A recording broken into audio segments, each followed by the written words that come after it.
Sawubonga umusa kaBaba uNkulunkulu ngani bagcotshwa bakhe.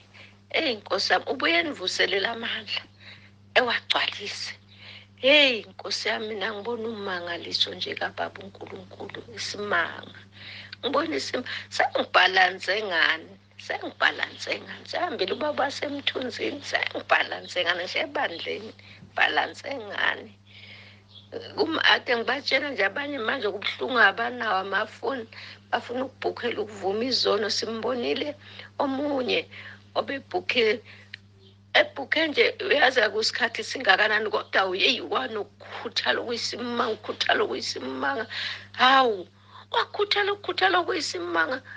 Hawu, ngambona futhi nange sehambile, ngambona nange segqoke ezimhlophe, esa-complain ukuthi ubaba umbhukhele kude, idate yakhe kude. Ngathi mina bhala phansi wentomthini, bhala phansi. Ubaba bayikhulumile leyo ndaba noBaba uNkulunkulu, wathi ngesikhathi uzibhala phansi ziyasuka kuwe. Wathi uBaba uNkulunkulu noma lowo muntu engahamba emhlabeni uyezulwini. Ngimbonile kunobufakazi obugcwele balokho wemama, obufakazi obugcwele. Ngimbonile intomthini esegqoke ezimhlophe. Hawu, lo muntu wavele nje wathola umnika umkhuleko, ngimnika iy'njumalo zikaBaba, ngiyamthumelela iy'njumalo zikaBaba. Wanamathela, wathi egibele. Ubaba wayebuza ukuthi enteneshane kuphi le mawubheke eshowe. Mawubheke eshowe nje labona okhesheni abasendlile mawubheke eshowe. Hawu, ngimbona umuntu esuke egibela le ezela ezothenga umfaka egroupini. Siqhubeke aphinde agibele ezela. Lina ngaze ngathi awu ntomthini wena uNkulunkulu somfuna hayi ndo. Lina nami sengiphelezeze sihambe lokhu udaka, sihambe odakeni. Jesu Kristu inkosi mama, mayifika la uzokhuluma nje indaba yosuku lokuvuma izono. Ngithi mina hayi mntanami, lokhu abayazivume kimi. Ngithi bhala phansi sisi, konke bhala phansi, ubhale phansi. Njoba esho ubaba, bhala phansi. Hawu, wabhala ngikutshela ukuthi wemama akuthathanga isikhathi singakanani. Akuthathanga isikhathi, kodwa ngendlela yena ayishisekela ngayo, nangendlela ayixhuxhuma ngayo.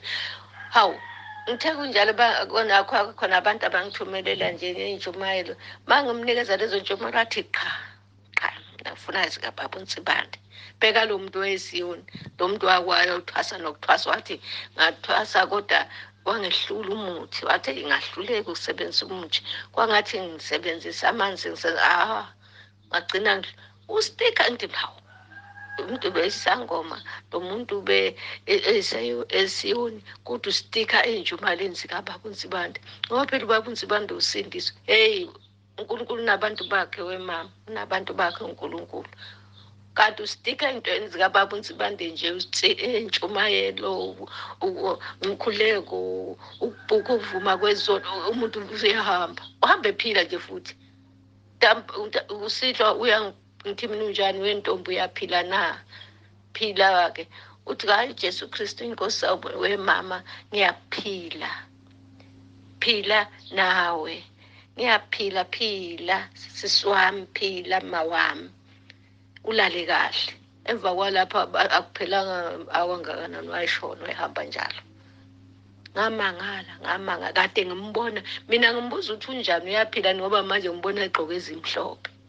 Futhi usengale ngocingo sekunomkhathi la phakathi kwethu. Ungale ubuyele ngocingo, nami ngapha ngiyele ngocingo nomkhathi phakathi kwethu. Hawu, ngiyabuza komunye umama, mawuphupha umuntu egqoke ezimhlophe ey'philela nje, wathi usendleleni lo, usendleleni uyekhaya futhi uhlangatshezwa uJesu njengoba semgqoke ezimhlophe nje. Uma engahlangatshezwanga uJesu, ohlangatshezwa zingelosi. Ngamangala goje, ngamangala uJesu Kristu inkosi wemama. Jesu Kristu inkosi weNkulunkulu wami. Jesu Kristu umi eyinkosi. Yabonga mdaka Baba. Khonzele kubaba. Khonza ukuthi siyabonga ukuthi uNkulunkulu umfihlile ekhwapheni lakho. Uyinkosi kuye emini ebusuku ntamba kwesikhathi sonke. Siyabonga Ntombi.